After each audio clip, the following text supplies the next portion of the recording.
Для вас я хочу навсегда остаться мистером инкогнито, и на то есть свои причины. Однажды судьба причудливой нитью свела и связала меня с мистером Стрэнджем, который вам знаком. Сейчас мы проникаем в сокровенные тайны специальных служб, пытающихся скрывать присутствие внеземных сил на нашей планете. Информация, которую мы добываем, рискуя своими жизнями и многократно перепроверяем, является эксклюзивным доказательством. Мы знаем правду, и вы должны узнать ее. Речь идет не о развлечении или повышении уровня эрудиции, речь идет о знаниях, которые помогут вам противостоять космическим силам. И силы эти, мы вас уверяем, прибыли на нашу планету не с добрыми целями. Горстка дегенератов в правительствах разных стран сотрудничают с ними, облизывают их серые субтильные задницы, надеясь на их милость, позволяя творить немыслимое со своими согражданами. Иногда в мою голову закрадывается предательская мысль, что все мы обречены, я, Стрэндж, вы. Но мысль эта вызывает во мне нечеловеческую злобу, хочется рычать тигром и не прекращать борьбы. Я не сдамся, чего я жду и от вас. Вместе мы выведем на чистую воду всех, кто замышляет наше порабощение, а затем и постепенное уничтожение. Хочу, чтобы вы поняли одну вещь. Некоторые инопланетяне изучают нас, исследуют как кроликов, проявляя нечеловеческий садизм. Другие же просто жрут нас в прямом смысле, и они же похищают женщин, чтобы в их утробах выводить свое поганое потомство. Объект. 45-летний офицер ВВС США Андал Прахоска, чешского происхождения. Пришлось постараться при разработке объекта. Слежка, наблюдение, сопровождение. От технического контроля жилья отказались сразу же, не стали ставить прослушку и видеофиксацию, побоялись спугнуть. Американская армия многим дилетантам может показаться армией дебилов, к сожалению. К нашему сожалению. И у них есть спецы. Андал Прохаска не является ключевым объектом. Он ступенька на нашем языке отмычка к другому офицеру. Добровольное, в кавычках, сотрудничество которого могло пролить свет на то, что происходит в корпусах военно-воздушной базы Аппер Хейвард ВВС США на территории Великобритании. Впрочем, обо всем по порядку. Объект был задержан мной и моим подчиненным на дороге в 6 милях к западу от Нортгемптона, недалеко от Уидона, где дорога делает резкий крюк. В Уидоне Андал Прохаска потрахивал любовницу. Раньше нами рассматривался вариант брать объект прямо в ее постели, но решили не жертвовать девушкой, мы служим гуманизму. Нами было сымитировано ДТП, которое заставило объект сбавить скорость. Дальше дело техники. Выстрел ампулой-парализатором, перегрузка в наш транспорт, сельскохозяйственный грузовик.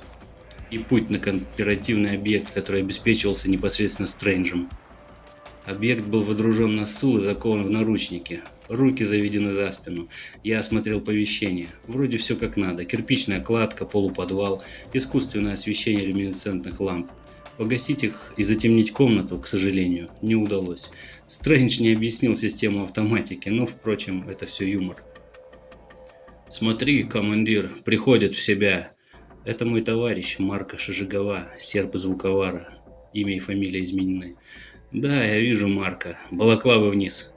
Я и Марко опустили лицевые маски. Обожаю этот момент, когда клиент приходит в себя. Сначала хлопает глазами, как дитя, потом пытается пошевелить руками и не может, а потом выпирает в тебя удивленный, охреневший взгляд, как у коровы. Американский офицер смахивал на поросенка. Сейчас начнет плеваться и дергать щеками. Что за чертовщина? Кто вы такие? Вы хоть знаете, кто я такой? Трудно в такие минуты сдержать улыбку. Я навоевался в своей жизни вдоволь и никак не привыкну к чванливости американцев. Сейчас начнет нести чушь про неприкосновенность его жопы, про права и про то, что мы все ответим по закону. Я кивнул Марко, и он все понял правильно. Через полчаса обоссавшийся и одуревший Андал Прохаска решил поведать нам все, что знал. Что? Что вам нужно от меня? Я наклонился к жирной туше офицера, взял его за подбородок и поднял его лицо. Заглянул ему прямо в глаза. Боится. Забавно. Одеколоном не забыл надушиться. Точно ехал к любовнице, а попал к нам в руки. Но так для дела же. Плевать нам на эту тушу, продавшую свое сердце и душу инопланетным ублюдкам. Нам нужна только информация. Итак, я задаю вопросы. Ты отвечаешь подробно и обстоятельно. Учи. Среди вопросов будут те, на которые мы уже знаем ответы. Если твой вариант нам не понравится, ну тогда сам понимаешь.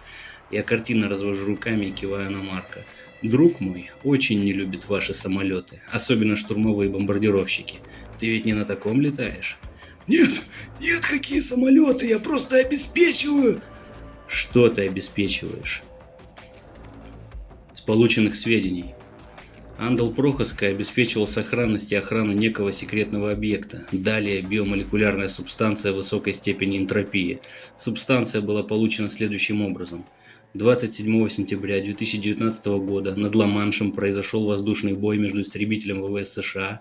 Авиакрыло было развернуто в районе Фолкстоуна. В результате в 5 километрах от побережья Великобритании был поражен и сбит неизвестный летательный объект, который рухнул в воду.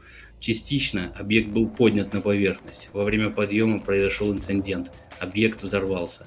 На поверхности воды образовалась густая пленка синеватого вещества, которое было собрано. Вся информация о воздушном бое и последующем инциденте была засекречена. Французами были зафиксированы полеты ВВС США, расквартированных в Великобритании, но дело было заглажено через МИД и Брюссель, штаб-квартира НАТО. Что касается неопознанного воздушного объекта, пульсирующая сфера, изменяющая диаметр. Со слов пилота, размер колебался от 3 до 15 метров в поперечнике. Атака самонаводящимися ракетами была произведена в момент преобразования сферы и набора максимального диаметра. Бортовой компьютер осуществил целенаведение, неопознанный объект был поражен. При падении объект испустил импульс неизвестной энергии, который буквально сжег всю электронику истребителя F-16. Пилот катапультировался, приведя механизм катапульты вручную, чем и спас себе жизнь. Теперь конкретно, что касается биомолекулярного вещества, собранного с поверхности воды после взрыва инопланетного летательного объекта. Андал Прохаска не может дать конкретных сведений. По проведенным опытам на базе Апер Хейвард, не имеет секретного допуска, поведал только слухи. И это все, что ты можешь рассказать? В принципе, на данный момент все, что нас интересовало, объект рассказал. Немножко дожать и переходить к вопросу об обеспечении дальнейшего этапа спецоперации. Андал должен дать сведения об исследователях и копирующих офицерах.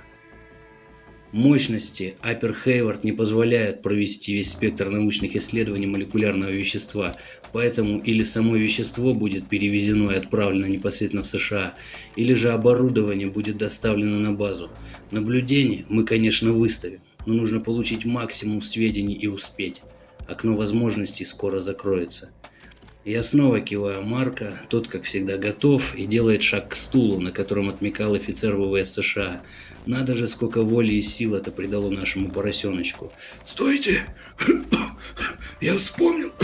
Стойте! Я останавливаю Марка, он и сам все понимает. Вот сколько лет уже этой приблуде, игре в доброго и злого полицейского, а срабатывает в большинстве случаев, если, конечно, клиент сам не знаком с методологией допросов, ну и на таких спецов у нас ключик найдется. С полученных сведений. Биомолекулярная жидкость в настоящее время пребывает в своеобразном коконе из мощных силовых магнитных полей. Это единственная возможность удержать жидкость в стабильном состоянии. Чем генерируются поля и какая именно мощность востребована, Андал Прохаска ответить не смог. В нестабильном состоянии жидкость способна изменять временной и пространственный континуум вокруг себя. Вероятно, жидкость является топливом внеземного летательного объекта. Но это мое личное предположение. Со слов Андала Прохаски, феноменальная способность жидкости была выявлена следующим образом. При сборе жидкости с поверхности воды была задействована группа техкома базы Апер Хейвард. В результате Энтони Макловски, младший сотрудник техкома армии США. При контакте с жидкостью даже через непроницаемый комбинезон произошло растворение руки по плечо. Рука просто исчезла, при этом кожные покровы, мышцы, сухожилия и кость были гладко срезаны, эффект гильотины. Как будто руку что-то поглотило и отсекло. Первая помощь была оказана, но кровотечение остановить не удалось, скончался. Чарльз Пойндекстер III, младший сотрудник техкома армии США. При оказании помощи Энтони Макловски вступил в контакт с жидкостью. В результате к телу в районе груди приросла рука. Не знаю, какое слово подобрать, записываю со слов Андала Прохаски. Рука приросла. В настоящее время Чарльз Пойндекстер и его тело исследуются непосредственно на базе. Для сбора вещества были использованы беспилотные роботы с возможностью надводного позиционирования. Что еще удалось выяснить со слов Андала Прохаски? Подчеркиваю важность следующих сведений. В момент генерации силовых полей жидкость начала формироваться в сферу, излучающую высокочастотный сигнал, который впоследствии был записан и интерпретирован. Ваше правительство дало нам гарантии. Предоставьте соответствующий живой биоматериал в качестве компенсации. Связь была односторонней, впоследствии сигнал не повторялся, сфера была нейтрализована силовыми полями. Повторюсь, последние сведения, полученные от Андала Прохаски, слухи, которые гуляют по авиабазе, требуется проверка. Это все? Андал отдышался, сплюнул на пол. Да, все. Хорошо, выдохни, успокойся. Поворачиваясь к Марко, тыкаю его пальцем в грудь, где во внутреннем кармане покоился важный аргумент. Покажи ему. Марко достал несколько фотографий и показал их офицеру. Это твои дети. На фотографии два белокурых мальчугана 5 и 6 лет играют с собакой на заднем дворе. Следующая фотография. Это твоя жена. На фотокарточке чуть полненькая женщина, вяжущая свитер в велюровом кресле. Это твои родители. Прохаска слегка подпрыгнул, пытаясь встать, но не смог. Как? Откуда? От верблюда. Учти, за твоей семьей приглядят. Если у вас появится хоть тень сомнения в нашей серьезности, ну тогда на себя обижайся. Понял? Когда я закончил, Марко снова подбычился. Ты американец? Офицер удивленно приподнял припухшую бровь. Конечно. Марко едва сдержался, чтобы не дать ему по роже. Ты ведь чех. Родился в Чехии? Да, но НАТО. Я давным-давно уехал в США. Я похлопал Марко по плечу. Иди, подготовь машину.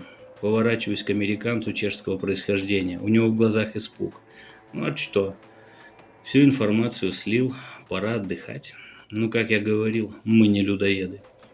Закрой глаза. Что? Зачем? Ну, все правильно, сейчас умолять начнет. Я незаметно достаю из заднего кармана шприц-тюбик. Через 3 часа Андал Прохаска очнулся на пороге загородного дома своей любовницы. Голова у него, конечно, будет болеть, как после литра говенной самогонки. Да и во рту будет насрано. Ну ничего, оклемается и будет молчать. Весьма покладистый дядька, я таких понавидался. Любят строить из себя крутышей, а на деле дерьмо, не способное прожить без горячей ванны больше суток. Не пригрози мы ему близкими, сразу бы забил во все колокола, дурачок. А потом его свои же щелкнули где-нибудь по секретному протоколу ликвидации за утечку информации, а он, наверное, так бы ничего и не понял. Вот теперь, после первичной обработки клиента, можно заняться техническим контролем домика его любовницы. Наверняка сегодня ночью начнет жаловаться и плакаться, может, что-то взболтнет.